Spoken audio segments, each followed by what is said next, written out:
अस्सलाम वालेकुम मेरे समझदार पाकिस्तानियों। मेरा नाम रेहान तारिक है और आप मेरा यूट्यूब चैनल और फेसबुक पेज देख रहे हैं। करोड़ हा दरूद आका दो जहां नबी मेहरबान मोहम्मद मुस्तफ़ा सल्लल्लाहु अलैहि वसल्लम पर। इस दुआ और इस उम्मीद के साथ इस व्लॉग का आगाज करते हैं कि अल्लाह रब्बुल इज़्ज़त इस मुल्क के फैसला साजों के दिलों में समझदार पाकिस्तानियों के लिए नरमी पैदा कर दे। Chief of the army staff general Asim Munir का कड़ा इम्तहान शुरू हुआ चाहता है। सितंबर का महीना बहुत अहम है, उसके बाद फॉलोड बाय अक्टूबर का मंथ, वो भी बहुत अहम है। और पॉलिटिकल स्टेक होल्डर्स की जानिब से एक अर्जदाश्त पेश की गई है, एक मुतालबा किया जा रहा है। वो मुतालबा क्या है वो भी आपके सामने रखेंगे और फिर टीम में जो इंटरनल टीम है एस्टैब्लिशमेंट की उसमें कुछ तब्दीलियां रूनुमा होने जा रही हैं। वन बाय वन तमाम तर चैलेंजेस और फिर एक चैलेंज तो जुडिशरी के महाज पर भी है।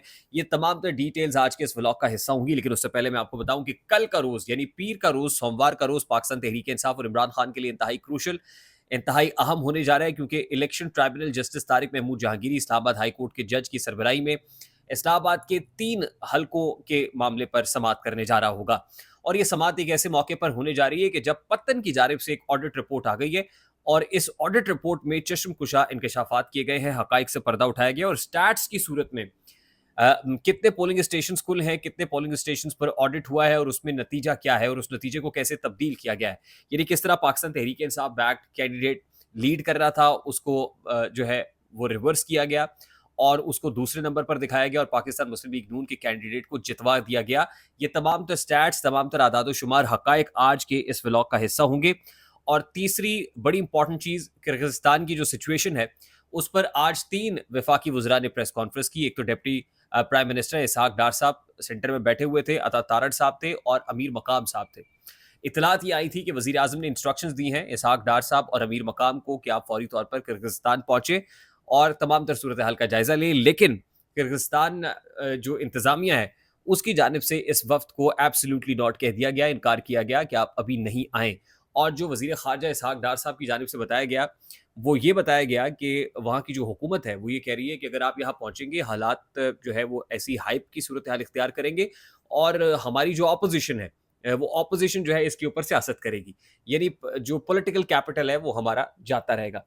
अब पाकिस्तान मुस्लिम लीग नून, हुकूमत पाकिस्तान, वफाकी वज़रा, उनकी जानिब से इस पर एक प्रेस कॉन्फ्रेंस कर दी गई और उस प्रेस कॉन्फ्रेंस में भी ढूंढ कर इमरान खान साहब को हदफ तनकीद बनाया गया कि वहाँ से जो फुटेजेस सामने आ रही हैं, विजुअल सामने आ रहे हैं, वो पाकिस्तान तहरीक इंसाफ के कीबोर्ड वॉरियर्स हैं और उन्होंने इस मसले को हाइप दी है। असल में तो ऐसा मसला ही नहीं था।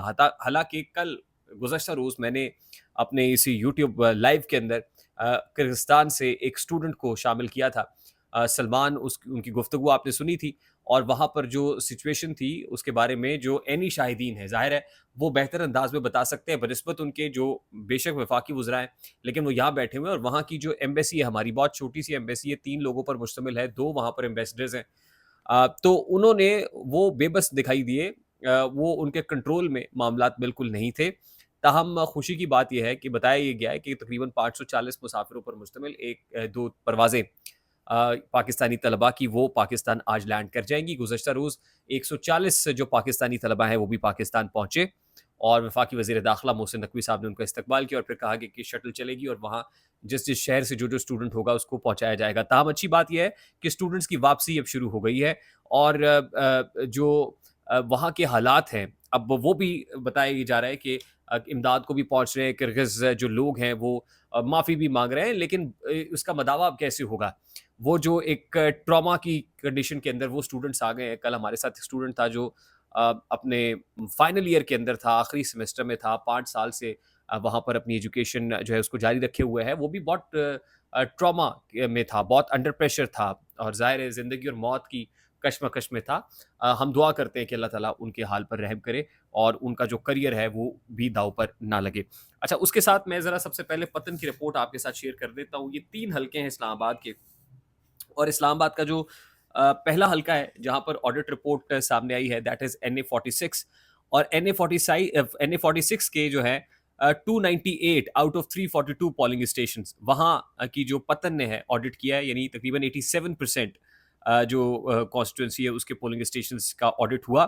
और कहते हैं as per our tabulation of results जो PTI बैक्ड इंडिपेंडेंट कैंडिडेट है आमिर मुगल, इन्होंने 75,608 वोट हासिल किए, followed by PMLN's Anjum Aqeel Khan with 38,607 vote. वो कहते हैं हमारी ऑडिट के मुताबिक जो अंजुम अकील खान है पाकिस्तान मुस्लिम लीग नून के, उसने 38,607 वोट लिए, जबकि मुकाबले में आमिर मुगल ने 75,608 वोट लिए हैं। तो ये नताइज में बिल्कुल रिवर्स बताया गया। यहाँ से अंजुम अकील खान को जिताया गया है और वहां से आमिर मसूद मुगल को हरवा दिया गया। ऑडिट रिपोर्ट वाजे कर रही है। दूसरा हल्का है जनाब NA47, और NA47 के पतन की रिपोर्ट के मुताबिक आउट ऑफ 387 379 पोलिंग स्टेशन का ऑडिट हुआ, यानी 97% of the polling station were audited. और इसके मुताबिक एज पर पतन tabulation of results, PTI backed independent candidate Shoaib Shaheen, उन्होंने 1 लाख और 1,061 वोट लिए, followed by PMLN Tariq Fazal Chaudhry, जिन्होंने 49,528 वोट हासिल किए। यानी तकरीबन आप समझ लीजिए कि आधे का फर्क है। इतने वोट शुएब शाहीन साहब ने लिए, लेकिन रिजल्ट में दिखाया गया कि तारिक फजल चौधरी जीत गए और शुएब शाहीन जो है वो दूसरे नंबर पर है। अच्छा, तीसरा जो पोलिंग स्टेशन है, दैट जो कॉन्स्टिट्यूंसी है, दैट इज NA48 इस्लामाबाद 3। इसके रिजल्ट्स में तकरीबन 234 आउट ऑफ 261 पोलिंग स्टेशंस का ऑडिट हुआ, यानी 90% of the polling stations were audited. और नतीजे के मुताबिक अकॉर्डिंग टू पतन tabulation of results, PTI backed independent candidate Syed Mohammad Ali Bukhari received 70,318 votes, followed by independent Raja Khurram Shahzad who later joined PMLN with 26,874 vote. यानी इतने वोटों का फर्क है। और जो हारे हुए थे उनको जिता दिया गया और जो जीते हुए थे उनको दूसरे नंबर पर दिखा दिया गया। अब ये मामला कल जस्टिस तारिक जहांगीरी के इलेक्शन ट्राइब्यूनल के सामने होगा। तीनों हल्के होंगे और कभी इम्कानात ये है कि इसमें पाकिस्तान मुस्लिम लीग नून को शिकस्त फाश का सामना करना पड़ेगा, जो एक बहुत बड़ा डेंट होगा। अच्छा, उसके बाद इंपॉर्टेंट चीज़ ये है कि chief of the army staff general Asim Munir का जो इम्तहान है वो शुरू हुआ चाहता है। जो पॉलिटिकल स्टेक होल्डर्स है, इंक्लूडिंग पाकिस्तान मुस्लिम लीग नून एंड पाकिस्तान पीपल्स पार्टी, वो इस वक्त इस्टेब्लिशमेंट से ये कह रहे हैं कि आपने हमारे इस वक्त सिस्टम में स्टेक्स बहुत ज़्यादा हाई कर दिए हैं। हमारी मकबूलियत, जिस लेडर पे आपने हमें चढ़ाया है, उस पर हमारी मकबूलियत बहुत गिर गई है। हमारे लिए उसका रिवाइवल बहुत मुश्किल हो रहा है। नंबर वन, यानी पॉलिटिकल स्टेक होल्डर्स एक डिमांड कर रहे हैं। दूसरा, इस्टेब्लिशमेंट की तरफ से जो जुडिशरी वो उस तरह से रिस्पॉन्ड नहीं कर रही इस्टेब्लिशमेंट को जैसे इस्टेब्लिशमेंट तवक्को करती है। एक आम आदमी के जैसे केसेस जुडिशरी के सामने कई कई साल पेंडिंग रहते हैं, अब इस्टेब्लिशमेंट के केसेस भी पेंडिंग है। इस्टेब्लिशमेंट ये चाहती है कि फौरी तौर पर जुडिशरी इस पर फैसला करे, लेकिन इमरान खान के केसेस पर उस तरह से या प्रोसिक्यूशन बहुत वीक है कि फैसला नहीं हो पा रहा, यानी जो डिजायर्ड रिजल्ट है वो नहीं आ पा रहा। उसके बाद जो इंपॉर्टेंट चीज़ है वो ये है कि जो जुडिशरी है उसमें जस्टिस काजी फायजी साहब, वो भी अब उन्होंने भी अपना जो पॉइंट ऑफ व्यू है वो तब्दील करना शुरू किया है। यानी अब वो लाइन और लेंथ उखड़ रही है। बेहतर तो यही होता है कि जब इस्लामाबाद हाई कोर्ट के 6 जजेस ने तबले जंग बजाया था तो उस वक्त जस्टिस काजी फायजी साहब अपनी जुडिशरी की प्रोटेक्शन के लिए खड़े हो जाते, लेकिन अब उन्होंने इस पे रिटेलिएट करना शुरू कर दिया है। और इतलात तो ये है कि वो एक्सटेंशन लेने के लिए भी तैयार नहीं है, यानी वो नहीं चाहते कि मजीद कंटिन्यू करें, बल्कि अपना दामन बचा के इसमें से निकलना चाहते हैं। तीसरी और इंपॉर्टेंट चीज़ ये है कि एस्टैब्लिशमेंट के अपने अंदर जो कुछ चेंजेस हैं, जो बड़ी इंपॉर्टेंट और प्रोमिनेंट चेंज है वो DGISI है, और हमारी इतलात के मुताबिक सितंबर में DGISI जनरल नदीम अंजुम तब्दील हो जाएंगे और नया DGISI आ जाएगा। एज ऑफ नाउ ये खबर है, और मालूमाती और तज्जियाती दोनों बुनियादों के ऊपर ये बात की जा सकती है। दूसरी जो इंपॉर्टेंट चीज़ है, वो जो फौज में बगावत का जो अंसर है, जो मामलात है वो भी है, म्यूटनी वाला प्रॉब्लम भी है। इसको मैं अपने अगले व्लॉग के अंदर बताऊंगा कि डिटेल्स क्या है, मामलात कहाँ हैं। आई होप ये आपको जो इंफॉर्मेशन है आप तक पहुंची होगी, जहाँ से पहुंचाने की कोशिश की है पहुंची होगी। अगर पहुंच जाए तो वीडियो को लाइक और शेयर करना मत भूलिएगा।